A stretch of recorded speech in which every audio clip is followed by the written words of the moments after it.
What do you want? Lina asks, her voice flat. Saida hesitates, her fingers gripping the edge of her shawl. I want you to know, she says finally, about us, about why this has always been more than you realized.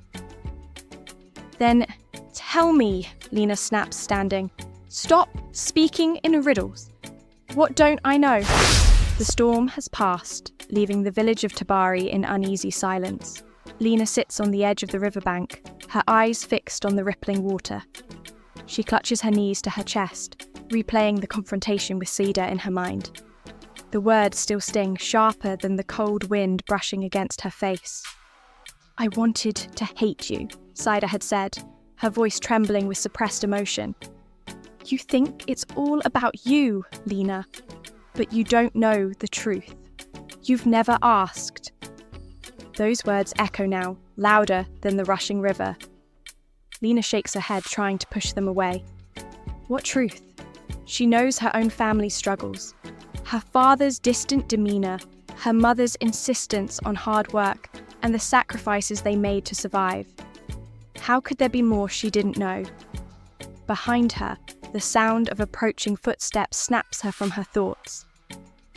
She turns to see Saida standing several paces away, her face shadowed in the dim morning light.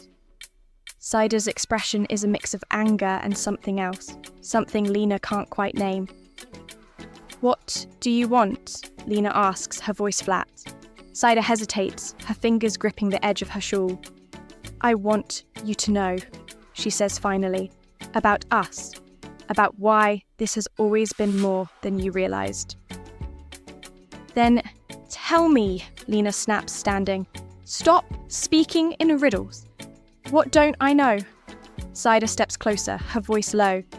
It's not my story to tell, but it's ours to uncover. Before Lina can respond, Saida turns and walks away, leaving her more confused than ever. Later that day, Lina seeks out Elder Kofi, the oldest and most respected member of Tabari. His hut is at the edge of the village, nestled under a great baobab tree that seems to carry the weight of generations. Elder Kofi, Lina says as she steps inside, her voice trembling with urgency. I need answers. Saida said there's something I don't know. Something about us. Can you tell me what she means? The elder looks up from his weaving, his hands pausing mid-motion. His face is weathered, his eyes sharp despite his years. Ah, the past always has a way of finding us, he murmurs. Sit, child. Lina obeys, her heart pounding. Elder Kofi's voice carries the weight of countless stories as he begins to speak. Your father, Tembo, and Saida's mother, Nia, were not just neighbours. They were bound by something deeper, a promise made by their parents long before either of them was born. A promise? Lina asks, leaning forward. Kofi nods. Their families were once one. Your great-grandparents owned land that stretched from the river to the hills, but when their sons inherited it, they quarrelled. Tembo and Nia were meant to reunite the families through marriage, but life had other plans. Nia married Saida's father instead, and Tembo, well, you know his story. Lina's breath catches. Why didn't I know this? Kofi's gaze softens.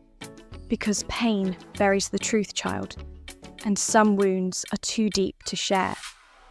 Lina finds Saida by the old sycamore tree where they used to play as children. The sun is setting, casting long shadows across the ground. Saida is sitting on one of the low branches, her shawl pulled tightly around her shoulders. You knew, Lina says, stepping closer. Her voice is steady, but anger simmers beneath the surface. You knew about our families, about the land, about everything. Why didn't you tell me? Saida doesn't look up. Because it didn't change anything, she says flatly. My mother lived her life in the shadow of your family's choices. I grew up hearing about how things could have been different if it weren't for you. Me? Lina's voice rises. I was a child. I had no say in any of this. Saida finally looks at her, her eyes blazing. But you still benefited. You had everything. The respect, the attention, the land. And what did I have? My mother's bitterness and a bracelet to remind me of what we lost. Lina steps back, stunned. Saida, I didn't know. No, Saida says bitterly. You didn't, and now it's too late to change it. That night, Malaki appears again, his golden robes glowing faintly in the moonlight. Lina is sitting outside her family's hut, her thoughts swirling like the wind around her. She looks up as he approaches, her eyes narrowing. You again, she says. What do you want now? Malaki chuckles, his voice smooth and unbothered. You're asking the wrong question, Lina. What do you want? I want answers, she snaps. And I want Saida to stop hating me. Malaki smiles, his eyes gleaming. Then, you'll need to make a choice. Your family's past isn't just a story, it's a legacy. And legacies come with responsibilities. What are you talking about? Lina asks, standing. Malaki leans closer. The land your family's fought over isn't just land, it's power, it's wealth, and it's yours to reclaim, if you can work together. Lina stares at him, her heart racing. And if we don't? Then someone else will take it, Malaki says simply. And you'll lose everything. Lina looks at her, determination in her eyes. We don't have a choice. The next morning, the sun rises reluctantly, casting a muted golden hue over the fields around Tabari. Lina and Saida stand at the edge of the village, their breaths visible in the crisp morning air. Malaki waits for them, leaning against the ancient baobab tree that towers over the outskirts. His golden robes shimmer faintly in the light, as if they hold secrets of their own. This way, he says, motioning for them to follow. Saida hesitates. Why should we trust you? She asks, her voice sharp. You've done nothing but stir up trouble since you arrived. Malaki grins, unbothered by her tone. Because I'm the only one willing to help you uncover the truth. If you'd rather let the past slip away and lose everything your family's built, feel free to leave. Lina glances at Saida, her expression conflicted. She doesn't trust Malaki either, but something in his words strikes a chord. Let's just see what he has to show us, she says quietly. The three of them walk through the dense underbrush, the ground soft beneath their feet from the recent storm. The air smells of earth and damp leaves, and the only sound is the rustle of their footsteps. Lina's heart pounds with every step, the weight of Saida's glare pressing on her back. She knows this won't fix everything, but maybe it can be a start. After what feels like hours, they reach a clearing. At its centre is an old chest, half buried beneath the twisted roots of a tree that looks as ancient as the village itself. Malaki kneels and begins to clear the dirt and debris with his hands. His movements are precise, almost reverent, as if the chest holds something sacred. What is this? Saida asks, her arms crossed. She stays a few paces back, her body tense as if ready to flee. Malaki doesn't look up. This, he says, is the legacy your family's left behind, forgotten by everyone but me. With a sharp tug, he pulls the chest free from the roots. It's smaller than Lina expected, its surface weathered and covered in moss. Malaki opens it slowly, the rusty hinges creaking in protest. Inside lies a rolled-up map, its edges frayed and its surface marked with faded ink. This, Malaki says, holding up the map, is the key to your inheritance. Lina steps closer, her breath catching as she looks at the map. It's a detailed sketch of Tabari and the surrounding lands, with lines marking rivers, hills, and trails she recognizes. But there's more. Symbols and annotations she doesn't understand, all converging on one area near the southern edge of the village. What does it mean? Lina asks, her fingers hovering over the map. Malaki smirks. It means your families weren't just farmers or traders. They were landowners, controlling the most fertile and resource-rich parts of this region. This map marks the boundaries of that land. Saida snatches the map from his hands, her eyes narrowing as she studies it. And why should we believe you? How do we know this isn't just another one of your games? Malaki shrugs. You don't. But if you don't act on this, someone else will. Outsiders are already sniffing around, looking for land to exploit. If you, too, can't reclaim your family's legacy, it will be lost forever. Lina looks at Saida, her chest tight with a mix of hope and fear. This land, it could change everything. It could bring prosperity to the village, to our families. But we can't do it alone. Saida meets her gaze, her expression unreadable. For a long moment, neither of them speaks. Then, finally, Saida sighs. Fine, but don't think this makes us friends again. The land is still claimed by your families on paper, but years of neglect have left it vulnerable. If you want to save it, you'll need to fight for it. Saida rolls the map back up and tucks it under her arm. Let's just get this over with. As they leave the clearing, Lina feels a flicker of something she hasn't felt in a long time. Hope. It's fragile like the map itself, but it's enough to keep her going. She doesn't know what lies ahead, but for the first time she's ready to face it. The path southward from Tabari is overgrown and treacherous, winding through dense forests and across rocky terrain. Lina and Saida walk in tense silence, the rolled-up map clutched tightly in Saida's hands.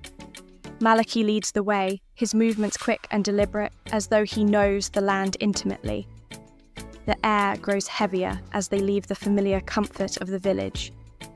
Lina feels the weight of the map's promise, and the unspoken tension between her and Saida. Every step feels like a negotiation between their shared goal and the bitterness that still lingers between them. Are we even going the right way? Saida asks, her voice cutting through the quiet. She glares at Malaki, suspicion etched on her face. Malaki doesn't slow down. Do you always doubt the one helping you? He retorts, his tone light but laced with annoyance. Saida huffs but says nothing more. Lina takes a deep breath, her eyes scanning the dense trees around them. We're here because we have no choice, she says softly, almost to herself. They reach a shallow stream, its water glinting in the sunlight that filters through the canopy above. Malaki stops and turns to face them. This is where the real test begins, he says, gesturing toward the far bank. The land you're seeking lies beyond these hills, but the path isn't just about walking. It's about proving you're worthy of reclaiming what was lost. What does that mean? Lina asks, narrowing her eyes. Malaki smirks. You'll see soon enough. As they cross the stream, Lina feels a strange sense of unease. The forest seems to close in around them, the sounds of birds and insects growing faint. Saida, walking just ahead, suddenly stops and stiffens. What is it? Lina asks. Saida points to the ground. Look. Lina follows her gaze and sees the unmistakable tracks of a large animal. A lion! She whispers, her heart pounding. Malaki crouches beside the tracks, his expression serious for the first time. A reminder that this land belongs to nature first. If you're not careful, it'll reclaim more than just the land. Saida glares at him. That's not helpful. We keep moving, Lina says firmly, gripping the strap of her bag. We didn't come this far to turn back. The tension grows as the sun dips lower in the sky. The three travellers make their way through the forest, every rustle of leaves and snap of twigs putting them on edge.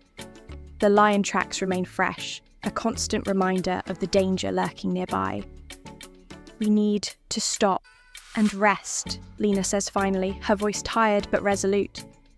She gestures to a small clearing ahead, where the ground is flat and sheltered by thick trees.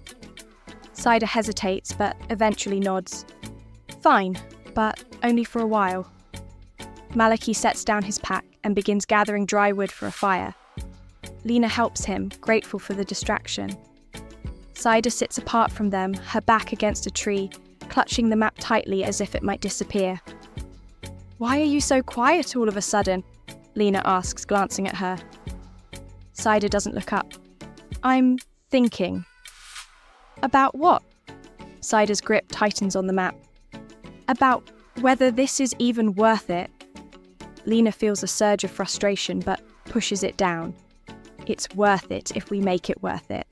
This land isn't just about the past. It's about the future, for both of us." Saida finally meets her gaze. "The future hasn't been kind to me, Lina. Why should I believe it will start now?" Before Lina can respond, a low growl cuts through the air, freezing them all in place. Malaki stands slowly, his hand on the knife at his belt. "Don't move," he says quietly. From the shadows of the forest, a lion emerges, its golden eyes locked onto them. The lion steps into the clearing, its powerful muscles rippling beneath its tawny fur. Lina feels her breath catch, her heart pounding in her chest. Saida clutches the map, her knuckles white. "Stay calm," Malaki whispers, his voice steady but firm. "Lions sense fear." "That's easy for you to say," Saida hisses, her voice barely audible. The lion takes a slow, deliberate step forward, its gaze shifting between them. Malaki raises his hands, trying to appear larger. "Back away, slowly," he instructs. Lina grips Saida's arm, pulling her to her feet. Together, they move backward, their eyes never leaving the lion. But as they step onto a patch of loose rocks, Saida slips, letting out a startled cry. The lion's ears perk up and it snarls, its body lowering into a crouch. Lina reacts instinctively, stepping in front of Saida, her arms spread wide. "Go!" she shouts, her voice shaking but determined. Malaki moves quickly, tossing a burning branch from the fire toward the lion. The flames flicker and crackle, startling the beast. It hesitates, its golden eyes fixed on the fire, before retreating into the shadows. The clearing falls silent once more, the only sound their ragged breathing. "That was too close," Saida says, her voice trembling. She looks at Lina, her expression unreadable. "You didn't have to do that." "Yes, I did," Lina replies firmly, "We're in this together, whether you like it or not." The silence in the clearing is heavy after the lion retreats, broken only by the crackling of the fire. Lina sits down hard on the ground, her legs trembling. Saida follows slowly, still clutching the map like it's a lifeline. Malaki pokes at the fire with a stick, his expression unreadable. "That was reckless," Saida mutters, not meeting Lina's eyes. "You could have gotten yourself killed." "And so could you," Lina replies, her voice steadier than she feels. "But here we are, alive, because we worked together." Saida glances at her, frowning. "We didn't work together. You just threw yourself in front of a lion." Lina sighs, leaning forward to rest her elbows on her knees. "Look, Saida, I don't know what you want from me. I'm trying, okay? I'm trying to fix this, to fix us.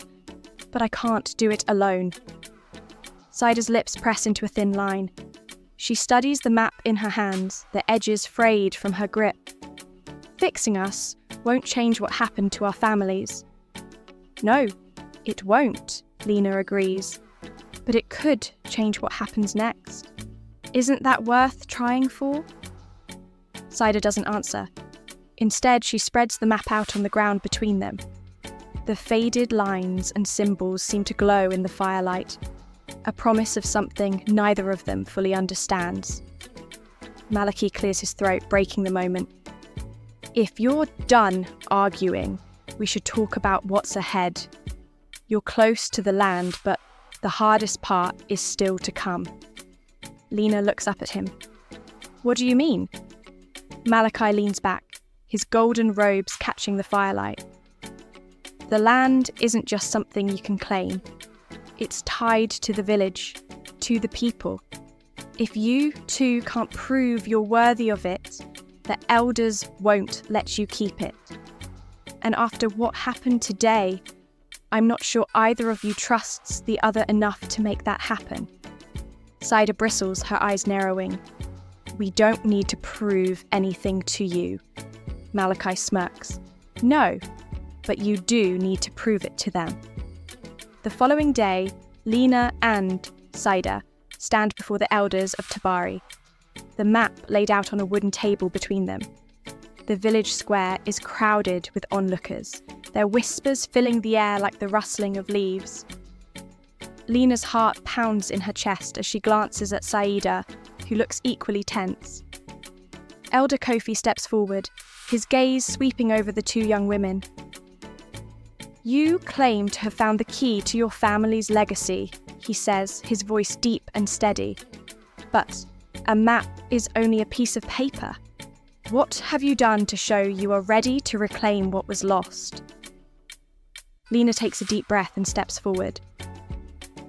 We've faced the dangers of the land together, she says. We've worked to understand the history that ties our families. And we've realised that this isn't just about us.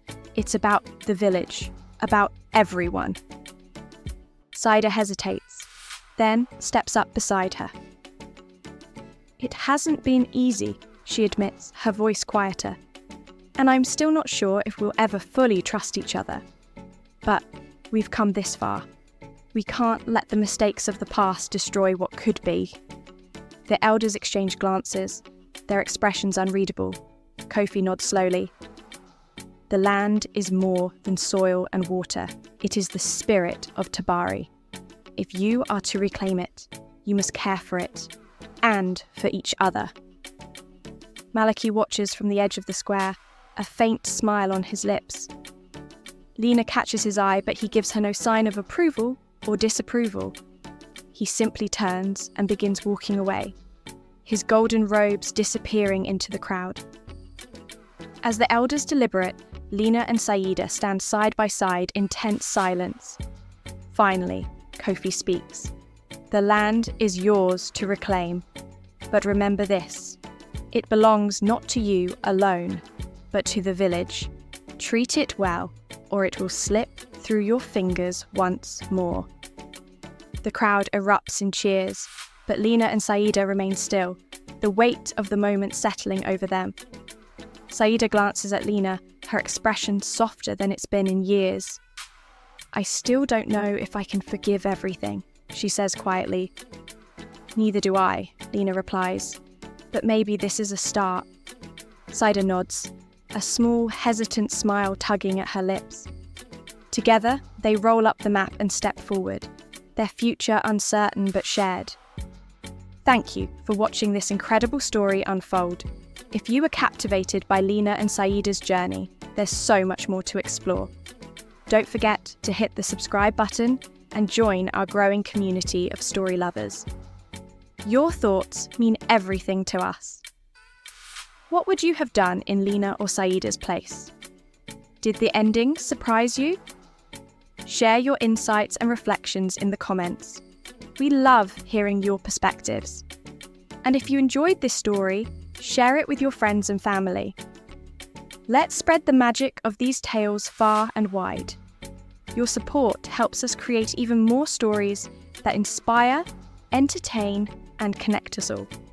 Subscribe now for more unforgettable tales and timeless life lessons.